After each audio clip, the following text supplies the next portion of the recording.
Something inside me has always been there. But now it's awake. And I need help.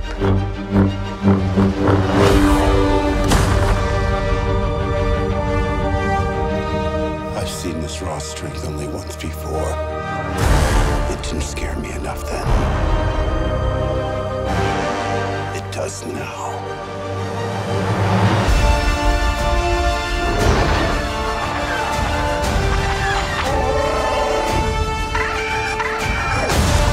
We are the spark that'll light the fire that'll burn the First Order down. Come on! Fulfill your destiny.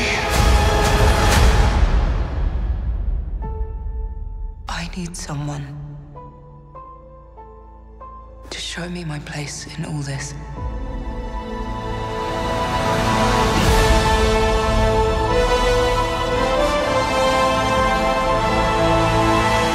Hello, and welcome to Amy Loves Bad Movies. I'm Amy. I'm in pain. Perpetually. Tonight we're gonna go see the latest Star Wars movie. It's goddamn Star Wars. It is Holy shit, it's more Star Wars! I'm really only asking one thing from this movie. Star Wars? Star Wars. Yes, Star Wars. However, my thing with Star Wars lately is I work in a pop culture merchandising store, and at the moment, it is covered in the Star Wars.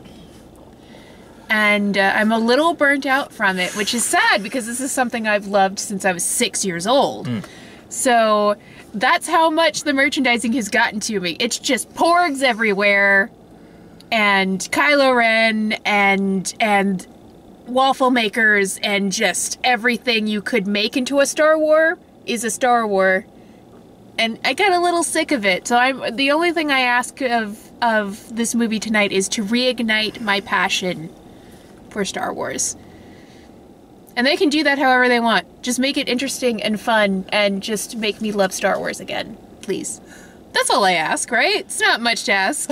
How about you? What are you looking to get out of the Star Wars tonight? Just don't do more Rogue One. Well, the parts that worked, you know, Darth Vader acting like Mr. Freeze and friggin' wrecking stuff, but yeah, I've heard like there's been nothing but good things to say about this movie, so yeah, we'll see. And yeah, this has to be a short one because this is the last minute, so we have to run our asses in there so we don't lose our seats. So love you guys. See you in like 2-ish hours. Can we see if we can recreate it in a very low-tech way? I'm game. Okay, so if I give you... Yeah. So if we move that... All if I give right. you an orange... No, you're good. If you give you an orange... Well, maybe you better move him farther in case my aim is off. So if you could try to get it just in that general vicinity. So hang on, wait. So we've got to look astonished. This will make sense. Oh. We've got to look astonished when Mark is holding the orange, and then slowly back to nothing as the orange lands. Okay? Okay. So we all set? I hope so. Okay.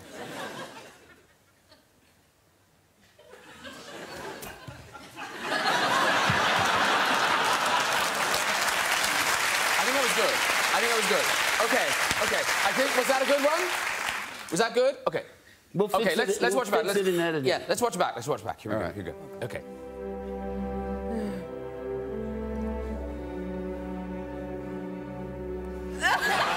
Okay, so we're back. And when we introduced this, I expressed that I was a bit tired of the Star Wars brand. Especially now that it has the Disney machine behind it.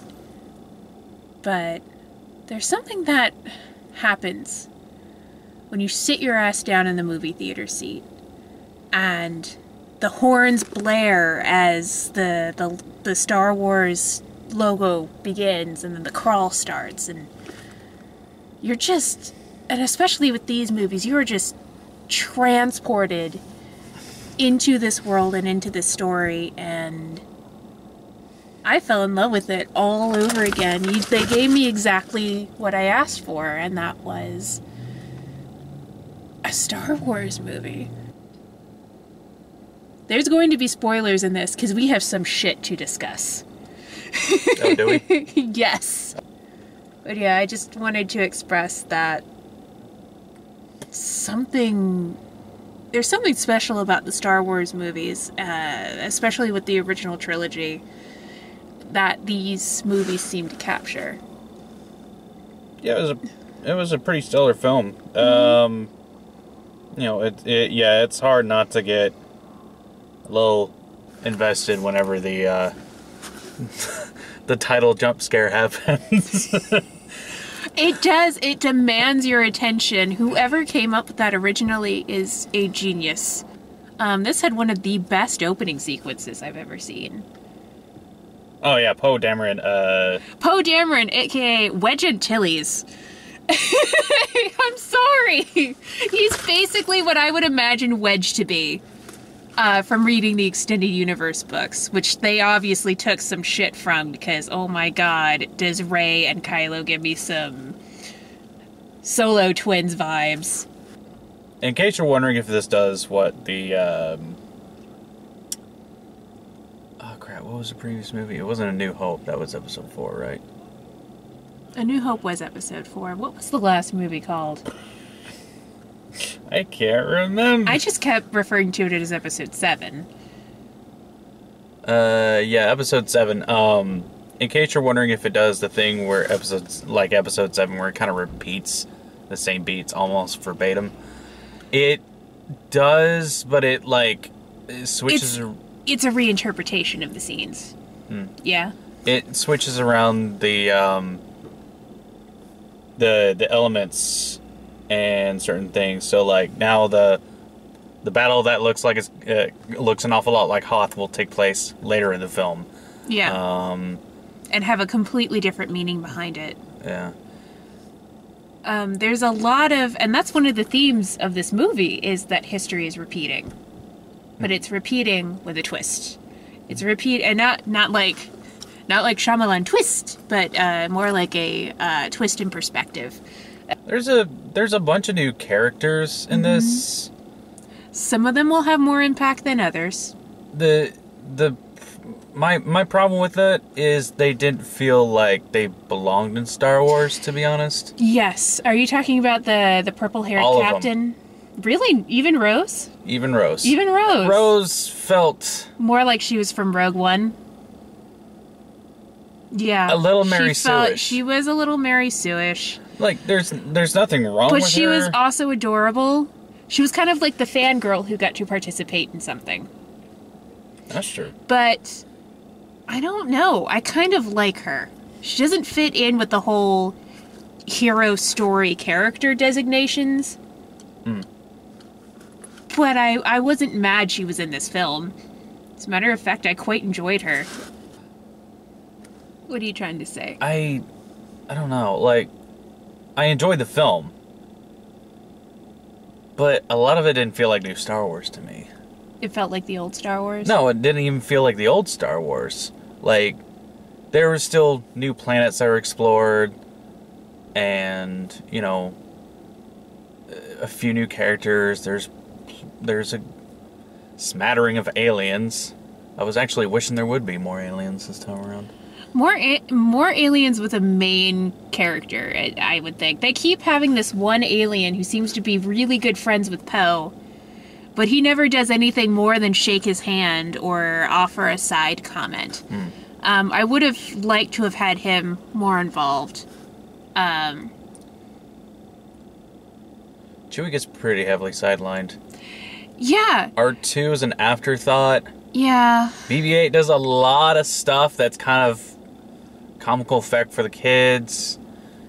The Porgs were annoying, but it was okay because Chewie hated them as much as we did. They were pests. They were pests. That's exactly That's what they are. They're pests, and they're even presented as pests.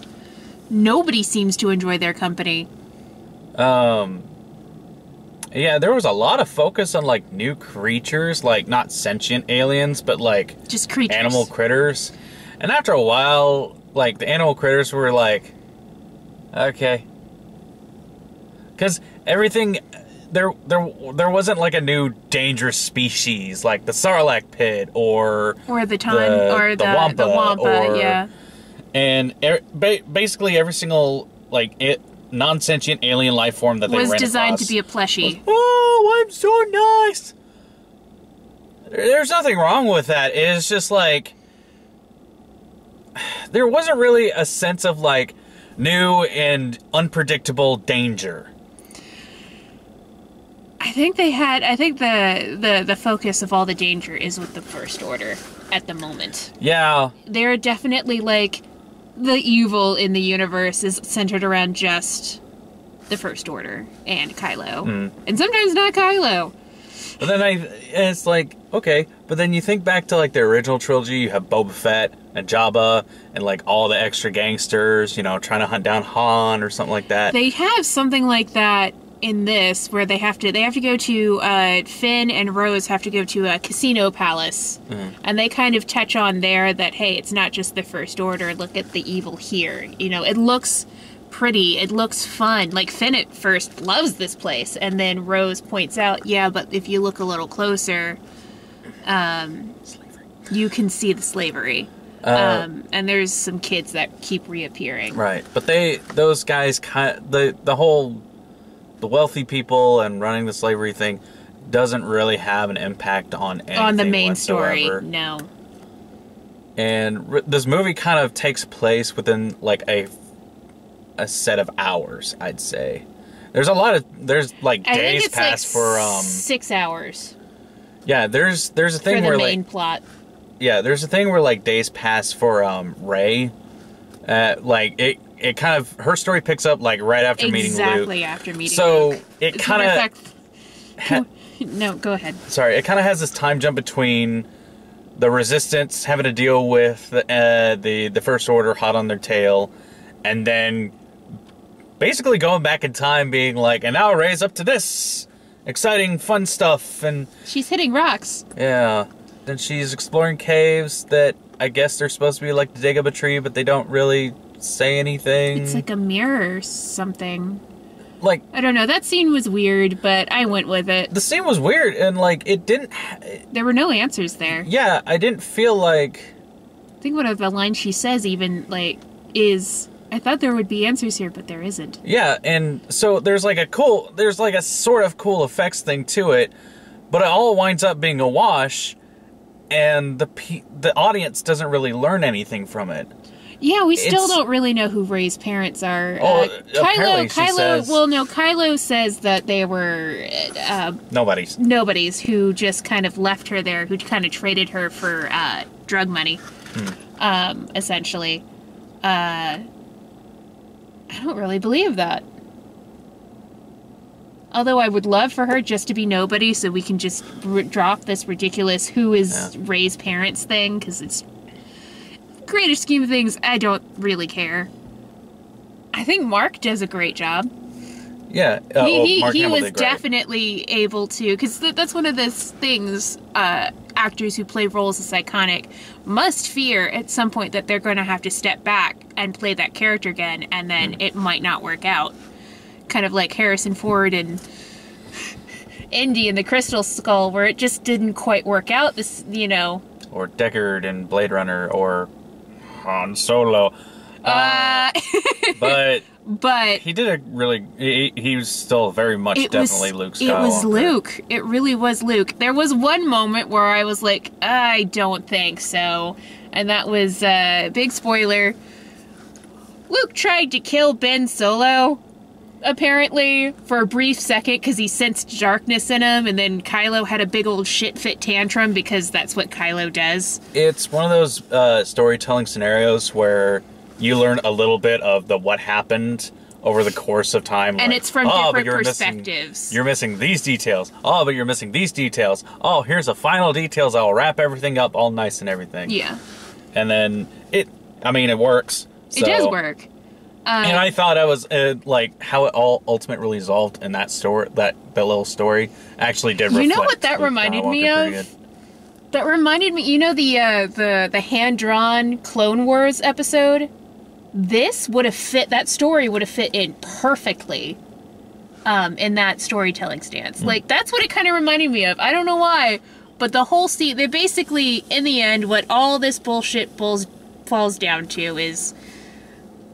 Luke finally stands up against Kylo in a pivotal moment. And, this is the big event of the movie. All these AT-ATs are shooting at him, and you have to admit, that was a really good scene. That was kind of cool. It was kind of cool. Yeah. 4 AT-ATs pointed at Luke. More than that. More than that. Pointed with Kylo just going like, focus all your guns on this motherfucker right here and just obliterate him. That doesn't work. And you find out at the end why none of this shit is working, and it's clever as hell, and it's so Skywalker. You know, Kylo kills Luke and then turns around, and there's this moment where, you know, when the samurai movies happen and they go across and there's like and yeah, he tries that move, and Luke basically is still standing there, and Kylo comes up to him and pokes him with the lightsaber through his chest, and Luke has this almost shit-eating grin on his face. No, we already fulfilled our dude getting cut in half quota for the movie. Yeah, right? That happened earlier, we'll get to that.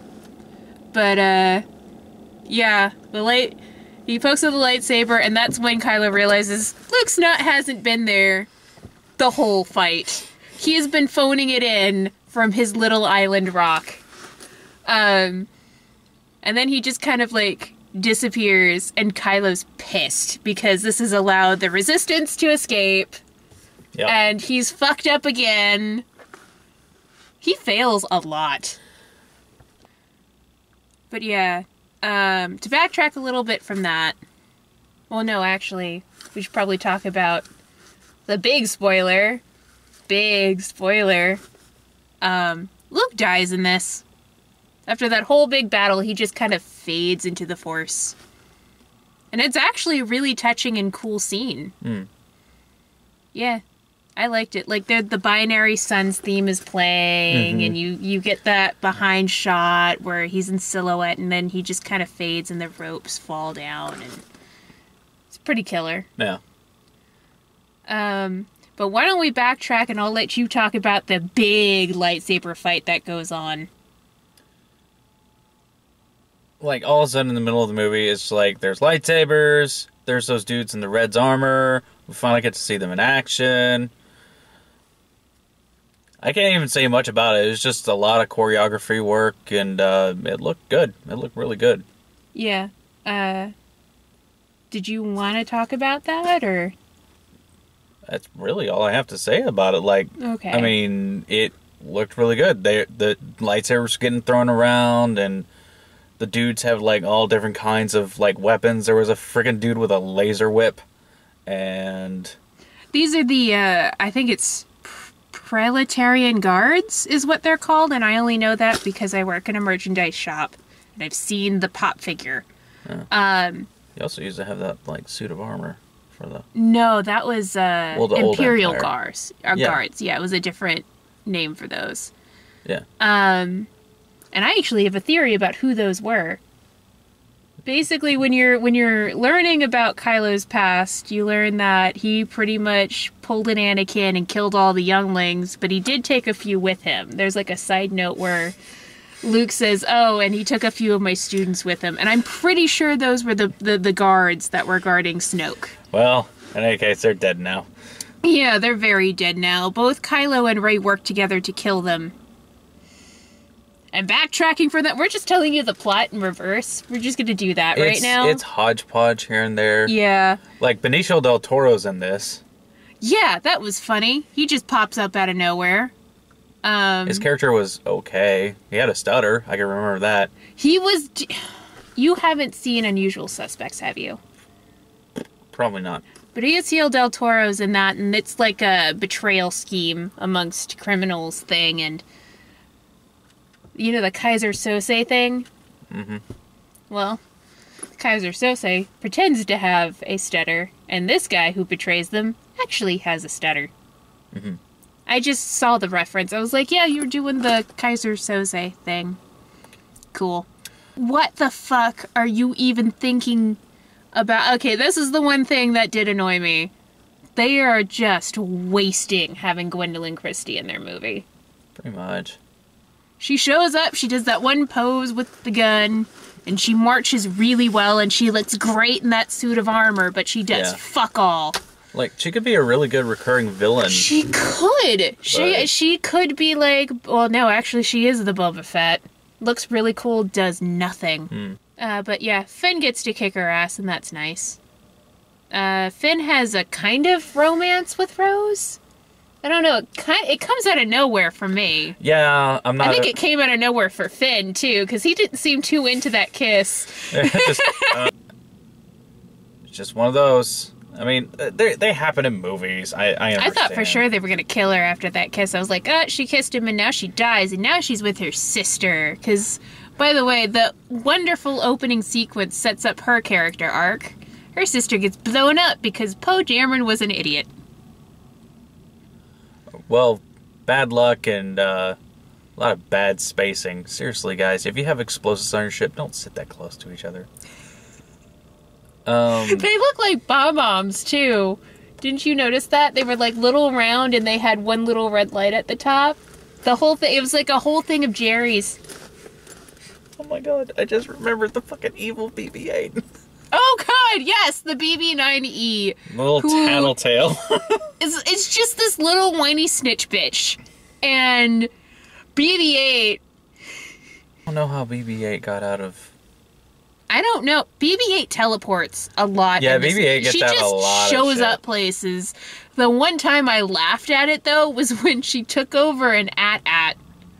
It was I think I remember a George Lucas comment, like, he made sure that R2 saved the day at least, like, once a movie.